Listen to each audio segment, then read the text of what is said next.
गौ माता ने बताया, मनुष्य किस पाप के कारण गरीब रहता है। ज्ञानवर्धक कहानी। क्या आप जानते हैं कि इंसान गरीब क्यों रहता है? गौ माता के अनुसार जीवन में 5 ऐसे पाप हैं जो व्यक्ति को दरिद्रता और कष्टों की ओर धकेल देते हैं। ये पाप न केवल धन को नष्ट करते हैं, बल्कि सुख, शांति और समृद्धि से भी दूर कर देते हैं। अगर आप इन पापों से बचना चाहते हैं और खुशहाल जीवन जीना चाहते हैं, तो इस वीडियो को अंत तक जरूर देखें। रामशरण की व्यथा। रामशरण एक साधारण किसान था जिसकी पूरी जिंदगी संघर्ष में बीत रही थी। उसका जन्म एक गरीब परिवार में हुआ था और जब से उसने होश संभाला तब से ही गरीबी ने उसे अपनी जकड़ में ले रखा था। उसके पिता भी गांव के खेतों में मजदूरी किया करते थे, लेकिन जो कुछ भी कमाते थे वो घर चलाने के लिए पर्याप्त नहीं होता था। बचपन से ही रामशरण ने देखा था कि किस तरह उसकी माँ रात में भूखी सो जाती थी ताकि वो और उसके छोटे भाई बहन खाना खा सके। रामशरण ने बड़ी उम्मीदों के साथ अपने जीवन की शुरुआत की थी।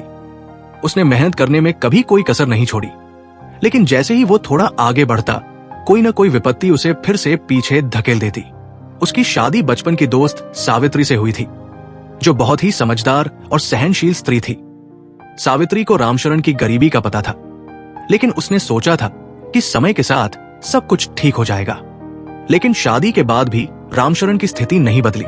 उसने कई काम किए, खेतों में मजदूरी की, लकड़ी काटकर बेची, गांव के बाजार में छोटे मोटे सामान बेचे, लेकिन कोई भी काम उसे स्थायी आमदनी नहीं दे सका। जब भी वो कुछ पैसे जोड़ने की कोशिश करता, तब कोई ना कोई मुसीबत आ जाती। कभी बच्चे बीमार पड़ जाते, कभी फसल खराब हो जाती और कभी गांव में अकाल पड़ जाता। कर्ज का बोझ और सामाजिक तिरस्कार। गरीबी के कारण रामशरण को कई बार गांव के साहूकार से उधार लेना पड़ा। साहूकार बहुत ही निर्दयी था और बहुत अधिक ब्याज वसूलता था। शुरू में रामशरण ने सोचा था कि मेहनत करके धीरे धीरे कर्ज चुका देगा, लेकिन गरीबी ने उसे ऐसा करने नहीं दिया। कर्ज बढ़ता गया और साहूकार का दबाव भी बढ़ने लगा। हर महीने साहूकार रामशरण के घर आता और उसे ताने मारता। रामशरण, अगर तूने इस महीने पैसे नहीं चुकाए तो तेरा घर नीलाम कर दूंगा, तेरे बच्चों को भीख मांगने के लिए मजबूर कर दूंगा। रामशरण की आंखों में आंसू आ जाते थे, लेकिन वो कुछ नहीं कर सकता था। गांव के अन्य लोग भी उसकी गरीबी का मजाक उड़ाते थे। कोई उसे मेहनती मानकर सहानुभूति जताता, तो कोई उसे भाग्यहीन कहकर उसकी स्थिति का उपहास करता। कुछ लोग तो ये तक कहते कि उसके पूर्वजों ने जरूर कोई पाप किया होगा, तभी उसका जीवन इतना कष्टमय है। परिवार की पीड़ा और भूख से लड़ाई। रामशरण के घर में भोजन का अभाव था। कई बार ऐसा होता था कि पूरे परिवार को बिना खाए ही सोना पड़ता था। सावित्री अपने बच्चों के सामने अपनी असहायता को छिपाने की कोशिश करती, लेकिन जब बच्चे भूख से बिलखने लगते तो उसका हृदय रो उठता। एक रात की बात थी। घर में खाने के लिए केवल एक रोटी बची थी। रामशरण ने वो रोटी अपनी पत्नी और बच्चों को देने की सोची, लेकिन सावित्री ने उसे आधा टुकड़ा खा लेने के लिए कहा। रामशरण ने जब बच्चों की ओर देखा तो उसकी आंखें भर आई। भूख के मारे बच्चे सोने की कोशिश कर रहे थे, लेकिन उनकी आंखों से बहते आंसू उनके दर्द को बयां कर रहे थे। रामशरण ने अपने छोटे बेटे को अपने पास बुलाया और धीरे से कहा, बेटा, कल सुबह मैं तुम्हारे लिए बहुत सारा खाना लाऊंगा, आज सो जाओ। बच्चा मासूमियत से उसकी बात मानकर सो गया, लेकिन रामशरण की आंखों से आंसू बहने लगे। वो जानता था कि अगला दिन भी पिछले दिनों जैसा ही होने वाला था। कई असफल प्रयासों के बाद भी निराशा। रामशरण ने कई बार गरीबी से बाहर निकलने की कोशिश की। उसने शहर जाकर मजदूरी करने की सोची, लेकिन वहां के बड़े ठेकेदारों ने उसे काम नहीं दिया। उसने एक दुकान खोलने का विचार किया, लेकिन उसके पास पूंजी नहीं थी। उसने गांव के अन्य किसानों के साथ मिलकर खेती करने की योजना बनाई, लेकिन बारिश न होने की वजह से उसकी फसल बर्बाद हो गई। उसने कई बार भगवान के मंदिर में जाकर प्रार्थना की, हे भगवान, मैं कोई बुरा आदमी नहीं हूं, मैंने कभी किसी का बुरा नहीं चाहा, फिर भी मुझे इतनी सजा क्यों मिल रही है? लेकिन उसे कोई उत्तर नहीं मिला। समाज की बेरुखी और आत्मग्लानि। रामशरण की गरीबी ने उसे आत्मग्लानि में डाल दिया था। वो खुद को अपने परिवार के लिए असफल मानने लगा था। उसे लगता था कि उसकी मेहनत व्यर्थ जा रही है।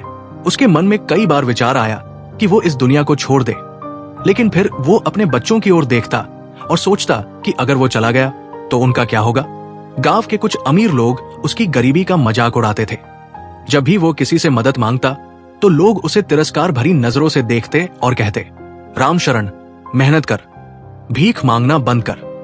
रामशरण का मन करता कि वो इन लोगों को बताए कि वो हर दिन कितनी मेहनत करता है, लेकिन वो कुछ नहीं कह पाता। समाज के ताने उसकी आत्मा को अंदर ही अंदर चीर रहे थे।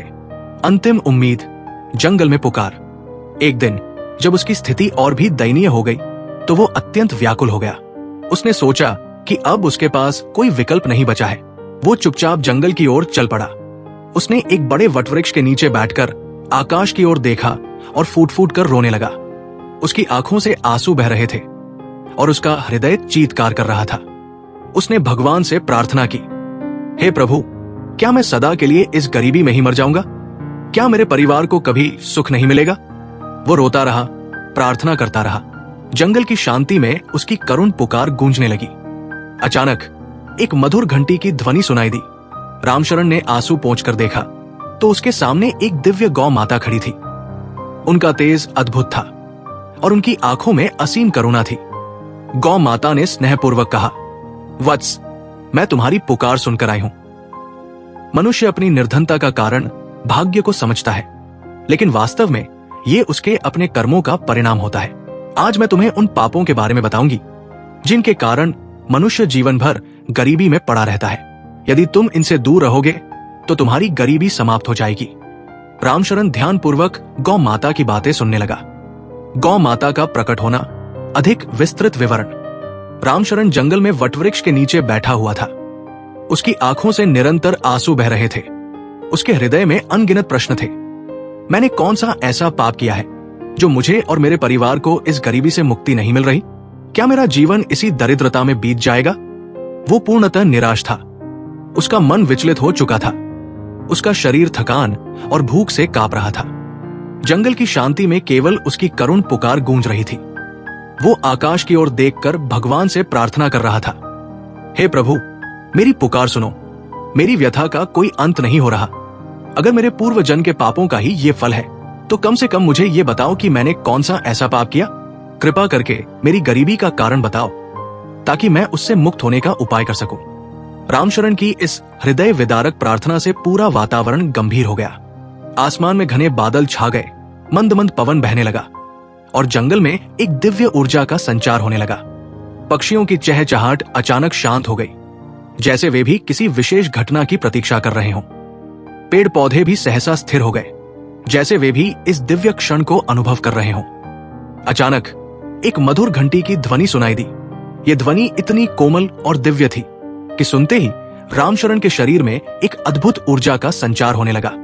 वो अपनी आंखें पोंछकर इधर उधर देखने लगा, लेकिन उसे कुछ दिखाई नहीं दिया।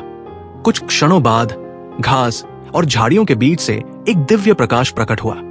उस प्रकाश में से एक सुंदर तेजस्वी गौ माता प्रकट हुई। उनका शरीर स्वर्ण के समान चमक रहा था और उनके गले में एक दिव्य घंटी थी जो अपने आप बज रही थी और पूरे वातावरण में एक अलौकिक संगीत की लहर उत्पन्न कर रही थी। गौ माता की आंखें असीम करुणा से भरी हुई थी।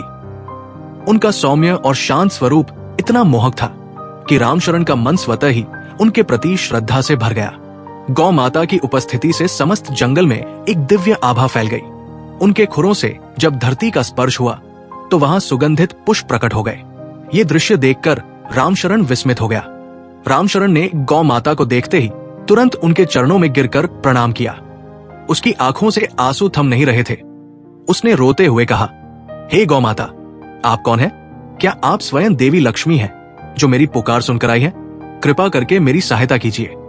मेरी गरीबी का कारण मुझे बताइए और मुझे इससे मुक्त होने का मार्ग दिखाइए। गौ माता ने स्नेहपूर्वक अपनी कोमल वाणी में उत्तर दिया, वत्स, मैं तुम्हारी पुकार सुनकर आई हूं। तुम्हारी व्यथा से मैं परिचित हूं। तुम अपने भाग्य को कोसते हो, लेकिन तुम्हारी गरीबी का कारण केवल भाग्य नहीं है। मनुष्य अपनी निर्धनता का कारण अक्सर दूसरों को या अपनी किस्मत को मानता है, लेकिन वास्तव में ये उसके अपने कर्मों का परिणाम होता है। जो जैसा करता है उसे वैसा ही फल प्राप्त होता है। आज मैं तुम्हें उन पापों के बारे में बताऊंगी जिनके कारण मनुष्य जीवन भर गरीबी में पड़ा रहता है। यदि तुम इनसे दूर रहोगे तो तुम्हारी गरीबी समाप्त हो जाएगी। रामशरण श्रद्धा से गौ माता की बातें सुन रहा था। उसके मन में अब भी कई प्रश्न थे। वो सोच रहा था कि क्या उसने कोई गंभीर अपराध किया है जिसके कारण उसका जीवन इस कष्ट में बीत रहा है। गौ माता ने आगे कहा, मनुष्य को निर्धनता केवल उसकी मेहनत की कमी से नहीं मिलती, बल्कि उसके गलत आचरण और बुरी आदतों के कारण भी आती है। कुछ विशेष पाप ऐसे होते हैं जो मनुष्य को जीवन भर गरीबी में धकेल देते हैं। यदि कोई व्यक्ति इन पापों से बचकर सच्चाई, दया और धर्म के मार्ग पर चलता है तो उसका जीवन अवश्य ही सुखी और समृद्ध होता है। रामशरण ने हाथ जोड़कर गौ माता से प्रार्थना की, हे गौ माता, कृपा करके उन पापों के बारे में विस्तार से बताइए ताकि मैं उनसे बच सकूं और अपने परिवार को इस गरीबी से मुक्त कर सकूं। गौ माता ने मुस्कुराते हुए कहा, वत्स, ध्यानपूर्वक सुनो। जो मैं बताने जा रही हूं वो केवल तुम्हारे लिए ही नहीं बल्कि समस्त मानव जाति के लिए आवश्यक है। ये वे पाप है जिनकी वजह से मनुष्य जीवन भर दुखी और निर्धन रहता है। अगर तुम इनसे बचने का संकल्प लो तो तुम्हारा जीवन अवश्य ही सुधर जाएगा। रामशरण ने पूरी श्रद्धा से गौ माता के चरणों में सिर झुका दिया और ध्यानपूर्वक उनकी बातें सुनने के लिए तैयार हो गया। पहला पाप, चोरी और बेईमानी। अधिक विस्तृत विवरण। रामशरण गौ माता के चरणों में बैठा ध्यानपूर्वक उनकी वाणी को सुन रहा था। उसके मन में अनेक प्रश्न उठ रहे थे। वो सोच रहा था कि आखिर वो कौन से पाप कर चुका है जिसके कारण उसकी गरीबी समाप्त नहीं हो रही। गौ माता ने अपनी शांत और मधुर वाणी में कहना प्रारंभ किया, वत्स, पहला पाप जिसके कारण मनुष्य जीवन भर निर्धन बना रहता है वो है चोरी और बेईमानी। ये पाप मनुष्य के जीवन से सुख, शांति और समृद्धि को दूर कर देता है। जो व्यक्ति अपनी मेहनत के बजाय दूसरों की वस्तुओं को हड़पने या छलकपट से धन अर्जित करने की कोशिश करता है वो कभी भी धन और संपत्ति को स्थायी रूप से नहीं पा सकता। उसके पास यदि कुछ समय के लिए धन आ भी जाए तो वो जल्दी ही नष्ट हो जाता है और अंत में वो निर्धनता के गर्त में चला जाता है। चोरी का पाप और उसका प्रभाव। गौ माता ने आगे समझाया, चोरी केवल किसी की वस्तु को चुराना ही नहीं होता बल्कि ये कई रूपों में हो सकता है। रामशरण ने विस्मय से पूछा, गौ माता, क्या चोरी के भी अलग अलग प्रकार होते हैं? गौ माता ने सिर हिलाते हुए उत्तर दिया, हाँ वत्स, चोरी के कई प्रकार होते हैं और प्रत्येक प्रकार की चोरी व्यक्ति को दरिद्रता की ओर धकेलती है। 1. धन या संपत्ति की चोरी। गौ माता ने समझाया, यदि कोई व्यक्ति किसी और के पैसे, सोना चांदी या अन्य संपत्ति को चुराता है तो वो भले ही कुछ समय के लिए धनवान बन जाए, लेकिन उसका ये अधर्म उसे जीवन भर गरीबी और संकट में डाल देता है। चोरी किया हुआ धन कभी भी स्थायी नहीं रहता, वो किसी न किसी रूप में नष्ट हो जाता है। कभी बीमारियों में, कभी मुकदमों में, कभी दुर्घटनाओं में। यदि किसी ने गलत तरीके से धन कमाया है तो उसे एक दिन सब कुछ गवाकर भटकना ही पड़ता है। रामशरण ने सोचा कि उसने कभी किसी का धन नहीं चुराया था, लेकिन फिर भी वो निर्धन था। वो आगे सुनने के लिए उत्सुक था। 2. समय की चोरी। गौ माता ने आगे कहा, चोरी केवल धन की नहीं होती बल्कि समय की भी होती है। जब कोई व्यक्ति अपने काम के समय को आलस्य में गवा देता है, जब कोई विद्यार्थी पढ़ाई के समय खेलकूद में लिप्त हो जाता है, जब कोई मजदूर अपने मालिक के समय को टाल मटोल में गवा देता है तो वो भी चोरी करता है। जो व्यक्ति समय की चोरी करता है वो कभी सफल नहीं होता और अंततः दरिद्रता उसका पीछा नहीं छोड़ती। रामशरण ने ये सुनकर सिर झुका लिया। उसने सोचा कि वो खुद भी कई बार आलस्य कर चुका था। 3. झूठ और धोखाधड़ी की चोरी। गौ माता ने आगे कहा, कुछ लोग व्यापार में, नौकरी में या रिश्तों में झूठ बोलकर और बेईमानी से दूसरों को धोखा देकर धन अर्जित करते हैं। वे सोचते हैं कि इस प्रकार वे धनी बन जाएंगे, लेकिन वे ये नहीं जानते कि ये बेईमानी धीरे धीरे उनकी समृद्धि को खत्म कर देती है।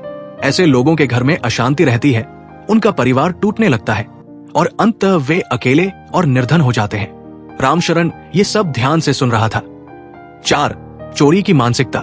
गौ माता ने आगे कहा, कुछ लोग सीधे चोरी नहीं करते, लेकिन उनकी मानसिकता चोरी करने जैसी होती है। वे हमेशा ये सोचते हैं कि बिना मेहनत किए कैसे पैसा कमाया जाए। वे दूसरों की सफलता देखकर ईर्ष्या करते हैं और सोचते हैं कि वे किसी शॉर्टकट से अमीर बन जाए। लेकिन ये मानसिकता भी एक प्रकार की चोरी है, क्योंकि ये व्यक्ति को सच्ची मेहनत और ईमानदारी से दूर कर देती है। ऐसे व्यक्ति भी अंततः गरीबी में ही पड़े रहते हैं। बेईमानी का पाप और उसका प्रभाव। गौ माता ने आगे कहा, चोरी की तरह ही बेईमानी भी मनुष्य को गरीबी की ओर धकेलती है। जो व्यक्ति अपने व्यवसाय, नौकरी या किसी भी कार्य में बेईमानी करता है वो कभी सच्ची सफलता प्राप्त नहीं कर सकता। भले ही वो कुछ समय के लिए धनी हो जाए, लेकिन अंततः उसका जीवन संकटों से भर जाता है। बेईमानी के प्रकार। 1. व्यापार में बेईमानी। यदि कोई दुकानदार मिलावट करता है, ग्राहकों को ठगता है या झूठ बोलकर अधिक लाभ कमाने की कोशिश करता है, तो उसका व्यापार धीरे धीरे नष्ट हो जाता है। 2. नौकरी में बेईमानी। यदि कोई कर्मचारी अपने काम को ईमानदारी से नहीं करता, तो वो हमेशा असंतोष में रहता है और उसकी उन्नति नहीं होती। 3. रिश्तों में बेईमानी। जो व्यक्ति अपने मित्रों, परिवार या जीवन साथी के साथ झूठ और धोखा करता है, उसका जीवन भी कठिनाइयों से भर जाता है। सच्चाई और ईमानदारी से ही समृद्धि मिलती है। गौ माता ने अंत में कहा, वत्स, यदि तुम जीवन में सुख और समृद्धि चाहते हो, तो चोरी और बेईमानी से सदा दूर रहो। सच्चाई और ईमानदारी ही वो गुण हैं जो मनुष्य को सच्चे अर्थों में धनवान बनाते हैं। जो व्यक्ति मेहनत और ईमानदारी से कमाता है, वो चाहे साधारण जीवन ही क्यों न जी रहा हो, लेकिन उसका जीवन सुखी और संतोषजनक होता है। रामशरण ने श्रद्धा से सिर झुकाया और कहा, गौ माता, मैंने आपकी बातें ध्यानपूर्वक सुनी। अब मुझे समझ में आ गया कि चोरी और बेईमानी चाहे किसी भी रूप में हो, वो मनुष्य को अंततः दरिद्र बना देती है।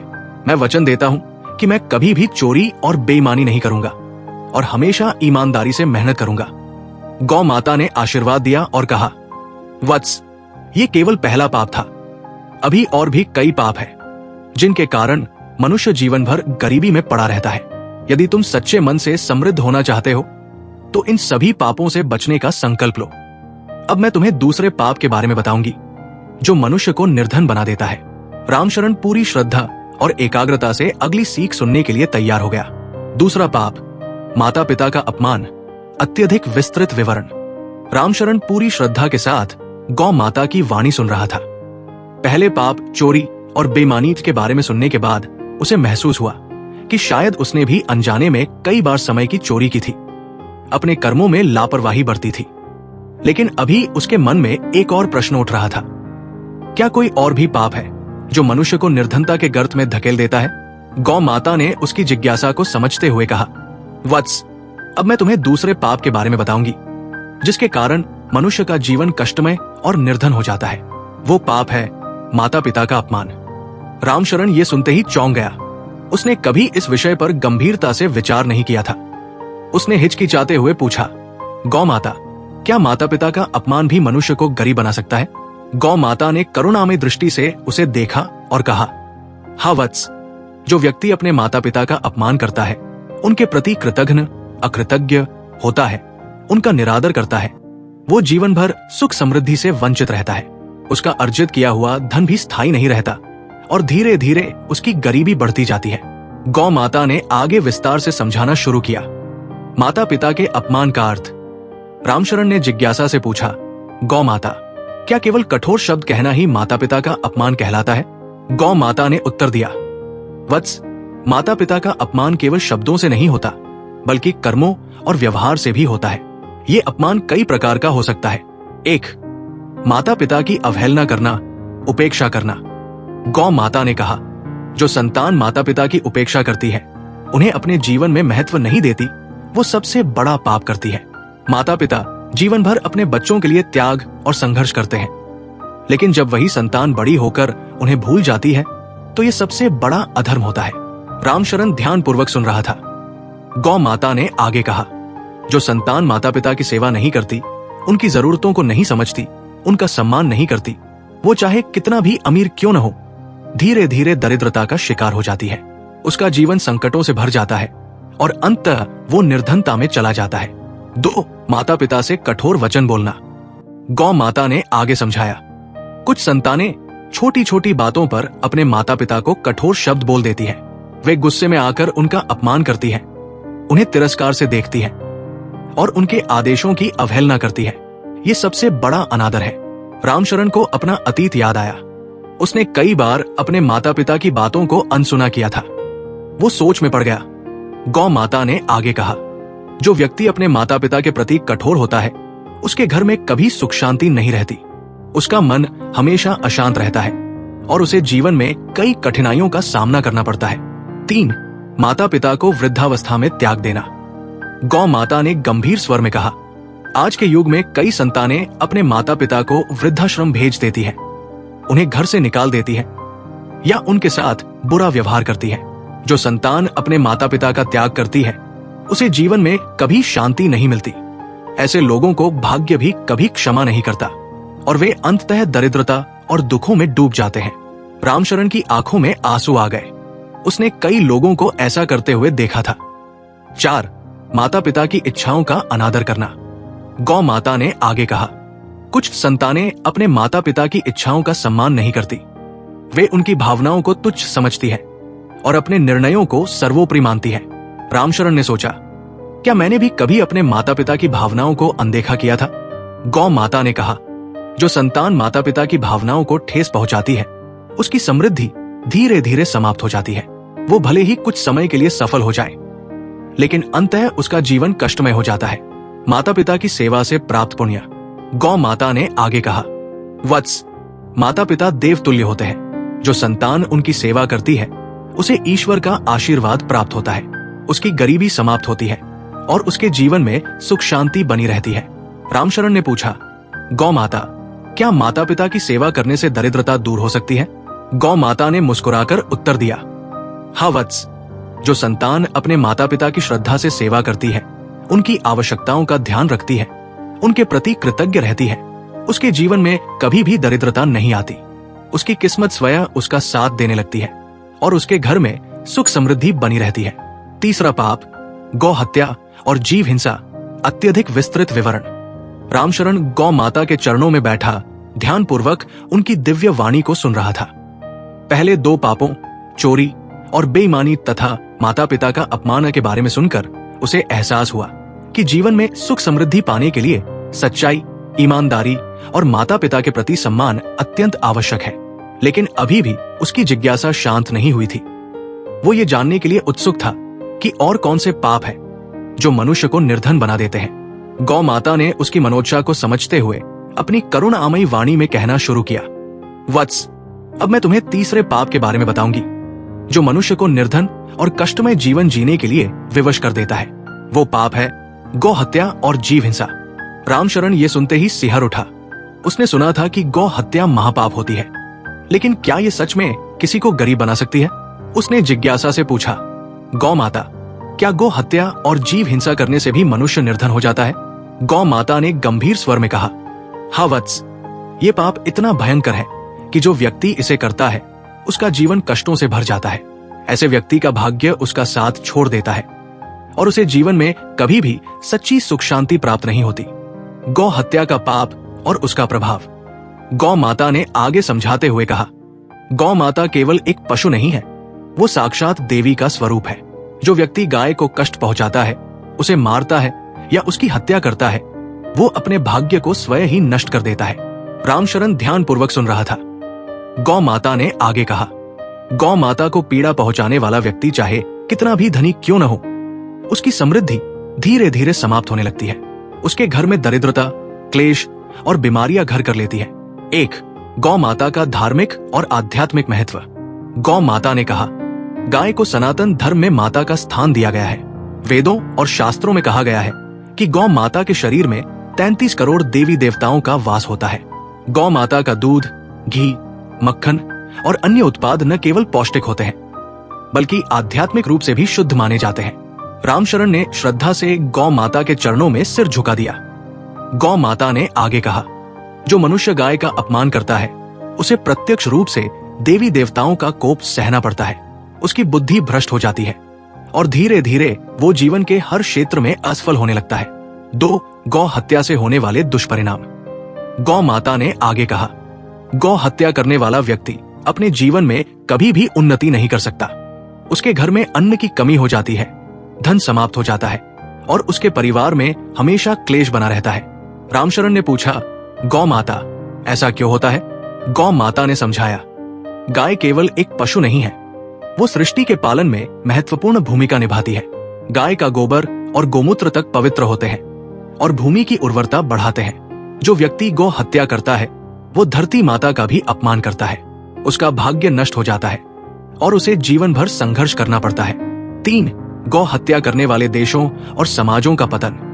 गौ माता ने गंभीर स्वर में कहा, इतिहास साक्षी है कि जो समाज या देश गौ हत्या को बढ़ावा देते हैं, उनका अंततः पतन हो जाता है। वे भले ही कुछ समय के लिए शक्तिशाली बन जाए, लेकिन धीरे धीरे वे विपत्तियों का शिकार हो जाते हैं। रामशरण सोच में पड़ गया। उसने भी सुना था कि कई सभ्यताएं जिन्होंने प्रकृति और पशुओं का अपमान किया अंततः नष्ट हो गई। 4. गौ सेवा करने से प्राप्त होने वाले पुण्य।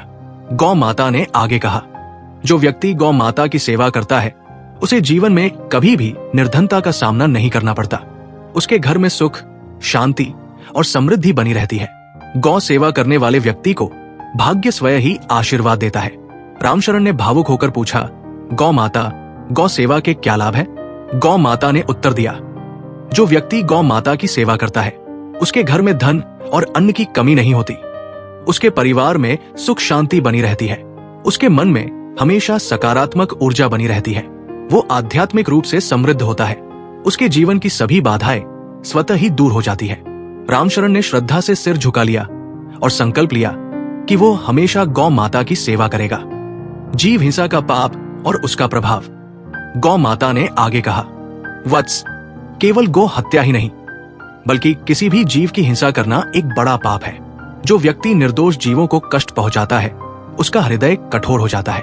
धीरे धीरे उसका भाग्य उससे विमुख हो जाता है और वो दरिद्रता के गर्त में चला जाता है। रामशरण ने पूछा, गौ माता, क्या मांसाहार भी जीव हिंसा में आता है? गौ माता ने उत्तर दिया, हाँ वत्स, जो व्यक्ति मांसाहार करता है वो अप्रत्यक्ष रूप से जीव हिंसा में संलग्न होता है।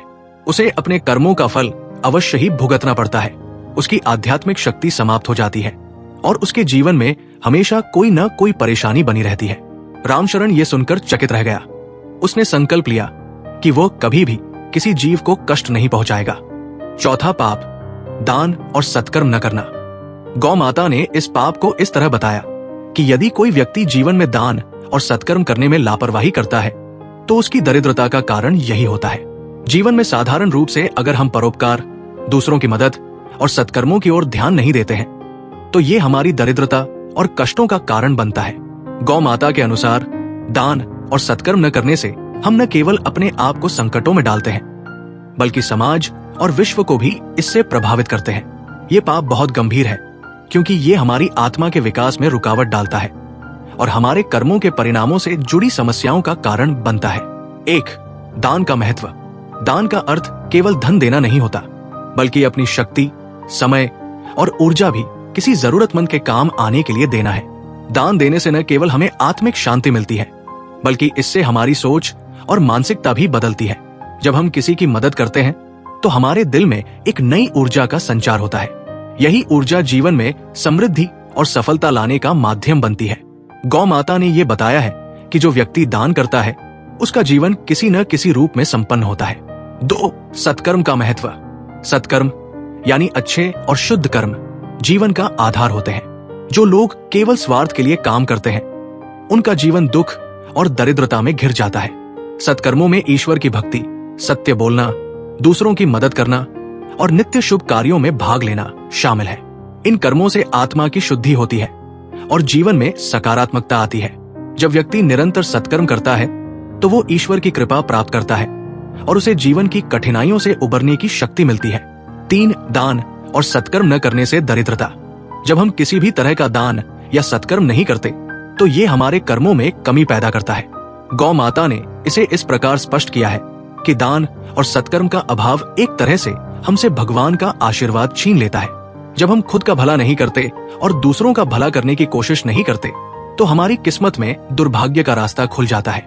दरिद्रता केवल पैसों तक सीमित नहीं होती बल्कि ये मानसिक और आत्मिक रूप से भी होती है। जब कोई व्यक्ति दान और सत्कर्म नहीं करता तो वो आत्मिक शांति और मानसिक संतुलन खो देता है और उसे जीवन में हर कदम पर मुश्किलें आती है। 4. समाज की सेवा।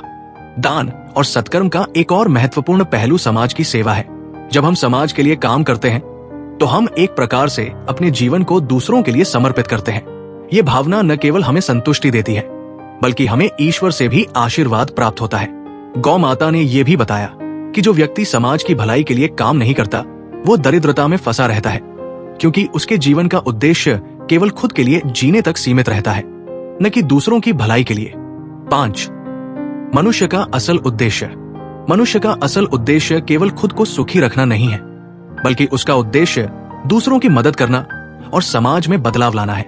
गौ माता ने यह स्पष्ट किया कि जब हम दूसरों के भले के लिए कार्य करते हैं तो हमारे अपने जीवन में भी खुशियां और समृद्धि आती है। इस प्रकार दान और सत्कर्म न करने से न केवल किसी व्यक्ति का जीवन दरिद्र होता है, बल्कि वो आत्मिक रूप से भी पिछड़ जाता है। पांचवा पाप, नशा और दुर्व्यसन। गौ माता ने नशा और दुर्व्यसन को एक बहुत ही गंभीर पाप बताया है, जिसका असर न केवल शारीरिक स्वास्थ्य पर पड़ता है, बल्कि ये मानसिक, आत्मिक और आर्थिक दृष्टि से भी बेहद हानिकारक होता है। नशे की लत और अन्य प्रकार के दुर्व्यसन व्यक्ति के जीवन में अंधकार और दरिद्रता का कारण बनते हैं। ये पाप व्यक्ति के संपूर्ण जीवन को नष्ट कर देता है, क्योंकि नशा केवल एक शारीरिक आदत नहीं, बल्कि ये एक मानसिक और आत्मिक समस्या भी बन जाती है। एक, नशे का शारीरिक प्रभाव। नशे की आदतों का सबसे पहले शारीरिक स्वास्थ्य पर प्रतिकूल प्रभाव पड़ता है। मादक पदार्थों का सेवन जैसे शराब, तंबाकू, ड्रग्स आदि शरीर को धीरे धीरे कमजोर करते हैं। ये शरीर के विभिन्न अंगों को नुकसान पहुंचाते हैं, जैसे लीवर, दिल, किडनी और दिमाग। ये आदतें शरीर के प्रतिरोधक क्षमता को भी कमजोर करती है, जिससे विभिन्न बीमारियों का सामना करना पड़ता है। गौ माता ने यह बताया कि नशे की लत शरीर के लिए आत्महत्या के समान होती है, क्योंकि ये शरीर को धीरे धीरे नष्ट करता है और जीवन के उद्देश्य को विकृत कर देता है। दो, मानसिक और मानसिक समस्याएं।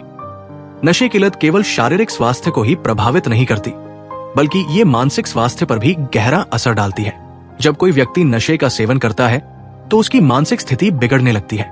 वो नकारात्मक विचारों से घिर जाता है और आत्मविश्वास की कमी महसूस करता है। नशे के कारण व्यक्ति का मानसिक संतुलन टूट जाता है और उसे आत्मघाती विचारों, अवसाद और चिंता जैसी समस्याओं का सामना करना पड़ता है। गौ माता ने इसे इस प्रकार व्यक्त किया कि जब किसी व्यक्ति का मस्तिष्क नशे के जाल में फंसा होता है तो वो अपने जीवन का सही उद्देश्य भूल जाता है और सिर्फ तात्कालिक सुख की प्राप्ति के लिए जीता है। ये उसे अंदर से कमजोर करता है और वो जीवन में कोई भी सकारात्मक कदम नहीं उठा पाता। 3, आर्थिक नुकसान। नशे की आदतों का एक और बड़ा परिणाम आर्थिक नुकसान होता है। नशे की लत व्यक्ति के पैसे का अपव्यय करती है। जब एक व्यक्ति नशे का सेवन करता है तो वो अपने पैसे का अधिकांश हिस्सा नशे के पदार्थों पर खर्च करता है, जिससे उसका आर्थिक जीवन डगमगाने लगता है। वो इस आदत को पूरा करने के लिए अपना कामकाजी जीवन भी प्रभावित करता है, जिससे उसकी आय में कमी आती है और वो आर्थिक संकट में फंस जाता है। गौ माता ने ये स्पष्ट किया कि जो लोग नशे में लिप्त होते हैं वे हमेशा दरिद्रता में रहते हैं, क्योंकि नशे पर खर्च किए गए पैसे को अगर किसी अच्छे कार्य में लगाया जाए तो वो व्यक्ति जीवन में समृद्ध हो सकता है। 4, सामाजिक रिश्तों का टूटना। नशे की आदतों के कारण सामाजिक रिश्तों में भी बड़ी दरार आ जाती है। व्यक्ति अपने परिवार और मित्रों से दूर हो जाता है। नशे की वजह से उसकी मानसिक स्थिति इतनी विकृत हो जाती है कि वो सही निर्णय नहीं ले पाता, जिसके कारण वो अपने रिश्तों को नुकसान पहुंचाता है। गौ माता ने बताया कि जब व्यक्ति नशे के नशे में घिरा होता है तो वो समाज के प्रति अपनी जिम्मेदारियों को भी नजरअंदाज करता है और ये स्थिति उसकी व्यक्तिगत और सामाजिक प्रतिष्ठा को धूमिल कर देती है। रिश्ते टूटते हैं, परिवार में कलह होती है और व्यक्ति अपने प्रियजनों से दूर हो जाता है। 5, आत्मिक शांति की कमी। नशा और दुर्व्यसन से आत्मिक शांति भी खो जाती है। गौ माता ने यह स्पष्ट किया है कि नशे की आदतों के कारण व्यक्ति अपनी आत्मा की आवाज को नहीं सुन पाता।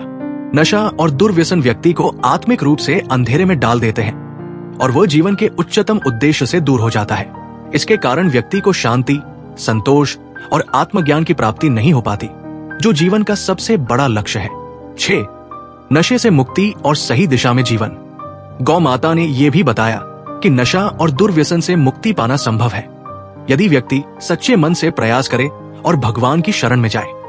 जब व्यक्ति अपने जीवन के उद्देश्य को समझता है और नशे की आदतों से बाहर निकलने के लिए संघर्ष करता है तो उसे मानसिक शांति और शारीरिक स्वास्थ्य पुनः प्राप्त होता है। इसके अलावा जब वो दूसरों को अपनी स्थिति से प्रेरित करता है तो उसका जीवन और भी अधिक समृद्ध होता है। 5वां पाप, नशा और दुर्व्यसन। गौ माता ने नशा और दुर्व्यसन को एक बहुत ही गंभीर पाप बताया है, जिसका असर न केवल शारीरिक स्वास्थ्य पर पड़ता है, बल्कि ये मानसिक, आत्मिक और आर्थिक दृष्टि से भी बेहद हानिकारक होता है। नशे की लत और अन्य प्रकार के दुर्व्यसन व्यक्ति के जीवन में अंधकार और दरिद्रता का कारण बनते हैं। ये पाप व्यक्ति के संपूर्ण जीवन को नष्ट कर देता है, क्योंकि नशा केवल एक शारीरिक आदत नहीं, बल्कि ये एक मानसिक और आत्मिक समस्या भी बन जाती है। 1, नशे का शारीरिक प्रभाव। नशे की आदतों का सबसे पहले शारीरिक स्वास्थ्य पर प्रतिकूल प्रभाव पड़ता है। मादक पदार्थों का सेवन जैसे शराब, तंबाकू, ड्रग्स आदि शरीर को धीरे धीरे कमजोर करते हैं। ये शरीर के विभिन्न अंगों को नुकसान पहुंचाते हैं, जैसे लीवर, दिल, किडनी और दिमाग। ये आदतें शरीर की प्रतिरोधक क्षमता को भी कमजोर करती है, जिससे विभिन्न बीमारियों का सामना करना पड़ता है। गौ माता ने यह बताया कि नशे की लत शरीर के लिए आत्महत्या के समान होती है, क्योंकि ये शरीर को धीरे धीरे नष्ट करता है और जीवन के उद्देश्य को विकृत कर देता है। यह भी देखा गया है कि जो व्यक्ति नशे के आदी होते हैं वे अक्सर अपने स्वास्थ्य की अनदेखी करते हैं, जिससे वे अनेक घातक बीमारियों का शिकार हो जाते हैं। कैंसर, हृदय रोग, लीवर सिरोसिस, न्यूरोलॉजिकल डिसऑर्डर जैसी गंभीर समस्याएं नशे के सेवन से उत्पन्न होती है। 2. मानसिक समस्याएं और मनोवैज्ञानिक प्रभाव। नशे की लत केवल शारीरिक स्वास्थ्य को ही प्रभावित नहीं करती, बल्कि ये मानसिक स्वास्थ्य पर भी गहरा असर डालती है। जब कोई व्यक्ति नशे का सेवन करता है तो उसकी मानसिक स्थिति बिगड़ने लगती है। वो नकारात्मक विचारों से घिर जाता है और आत्मविश्वास की कमी महसूस करता है। नशे के कारण व्यक्ति का मानसिक संतुलन टूट जाता है और उसे आत्मघाती विचारों, अवसाद और चिंता जैसी समस्याओं का सामना करना पड़ता है। गौ माता ने इसे इस प्रकार व्यक्त किया कि जब किसी व्यक्ति का मस्तिष्क नशे के जाल में फंसा होता है तो वो अपने जीवन का सही उद्देश्य भूल जाता है और सिर्फ तात्कालिक सुख की प्राप्ति के लिए जीता है। ये उसे अंदर से कमजोर करता है और वो जीवन में कोई भी सकारात्मक कदम नहीं उठा पाता। नशा व्यक्ति के सोचने समझने की क्षमता को भी प्रभावित करता है। इसके कारण वो अनियंत्रित व्यवहार करता है, जिससे उसके निर्णय लेने की क्षमता भी कमजोर हो जाती है। धीरे धीरे व्यक्ति अपने आप पर से नियंत्रण खो देता है और मानसिक रूप से अस्थिर हो जाता है। 3. आर्थिक नुकसान। नशे की आदतों का एक और बड़ा परिणाम आर्थिक नुकसान होता है। नशे की लत व्यक्ति के पैसे का अपव्यय करती है। जब एक व्यक्ति नशे का सेवन करता है तो वो अपने पैसे का अधिकांश हिस्सा नशे के पदार्थों पर खर्च करता है, जिससे उसका आर्थिक जीवन डगमगाने लगता है। वो इस आदत को पूरा करने के लिए अपना कामकाजी जीवन भी प्रभावित करता है, जिससे उसकी आय में कमी आती है और वो आर्थिक संकट में फंस जाता है। गौ माता ने यह स्पष्ट किया कि जो लोग नशे में लिप्त होते हैं वे हमेशा दरिद्रता में रहते हैं, क्योंकि नशे पर खर्च किए गए पैसे को अगर किसी अच्छे कार्य में लगाया जाए तो वो व्यक्ति जीवन में समृद्ध हो सकता है। कई परिवारों में नशे की वजह से गरीबी बढ़ती है और कई बार परिवार के सदस्य भूखमरी के कगार पर आ जाते हैं। 4. सामाजिक रिश्तों का टूटना। नशे की आदतों के कारण सामाजिक रिश्तों में भी बड़ी दरार आ जाती है। व्यक्ति अपने परिवार और मित्रों से दूर हो जाता है। नशे की वजह से उसकी मानसिक स्थिति इतनी विकृत हो जाती है कि वो सही निर्णय नहीं ले पाता, जिसके कारण वो अपने रिश्तों को नुकसान पहुंचाता है। गौ माता ने बताया कि जब व्यक्ति नशे के जाल में फंसा होता है तो वो समाज के प्रति अपनी जिम्मेदारियों को भी नजरअंदाज करता है।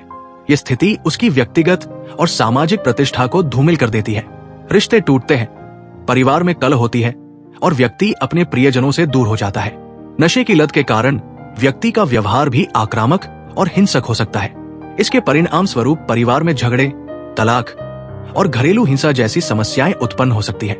कई बार नशे के प्रभाव में व्यक्ति अपने ही परिवार के सदस्यों के प्रति अमानवीय व्यवहार करने लगता है। 5. आत्मिक शांति की कमी। नशा और दुर्व्यसन से आत्मिक शांति भी खो जाती है। गौ माता ने यह स्पष्ट किया है कि नशे की आदतों के कारण व्यक्ति अपनी आत्मा की आवाज को नहीं सुन पाता। नशा और दुर्व्यसन व्यक्ति को आत्मिक रूप से अंधेरे में डाल देते हैं और वह जीवन के उच्चतम उद्देश्य से दूर हो जाता है। इसके कारण व्यक्ति को शांति, संतोष और आत्मज्ञान की प्राप्ति नहीं हो पाती, जो जीवन का सबसे बड़ा लक्ष्य है। 6. नशे से मुक्ति और सही दिशा में जीवन। गौ माता ने यह भी बताया कि नशा और दुर्व्यसन से मुक्ति पाना संभव है यदि व्यक्ति सच्चे मन से प्रयास करे और भगवान की शरण में जाए। जब व्यक्ति अपने जीवन के उद्देश्य को समझता है और नशे की आदतों से बाहर निकलने के लिए संघर्ष करता है तो उसे मानसिक शांति और शारीरिक स्वास्थ्य पुनः प्राप्त होता है। नशे से छुटकारा पाने के लिए कुछ उपाय। आत्मनियंत्रण और संकल्प। व्यक्ति को यह संकल्प लेना चाहिए कि वो नशे से दूर रहेगा। ध्यान और योग। ध्यान और योग व्यक्ति के मन को शांत करते हैं और आत्मिक शक्ति प्रदान करते हैं। धार्मिक आस्था। भगवान की शरण में जाने से व्यक्ति को आंतरिक शक्ति मिलती है, जिससे वो बुरी आदतों को छोड़ सकता है। सकारात्मक संगति। अच्छे लोगों के साथ रहकर व्यक्ति स्वयं को प्रेरित कर सकता है और गलत आदतों से बच सकता है। परिवार और मित्रों का सहयोग। परिवार और मित्रों की मदद से व्यक्ति नशे से बाहर आ सकता है। गौ माता ने यह संदेश दिया है कि जो व्यक्ति नशे से मुक्त होकर जीवन के सच्चे उद्देश्य को समझता है, वही सच्चे अर्थों में सुख और शांति प्राप्त कर सकता है। नशे से दूर रहकर ही व्यक्ति अपने परिवार, समाज और राष्ट्र की सेवा कर सकता है और एक श्रेष्ठ जीवन जी सकता है।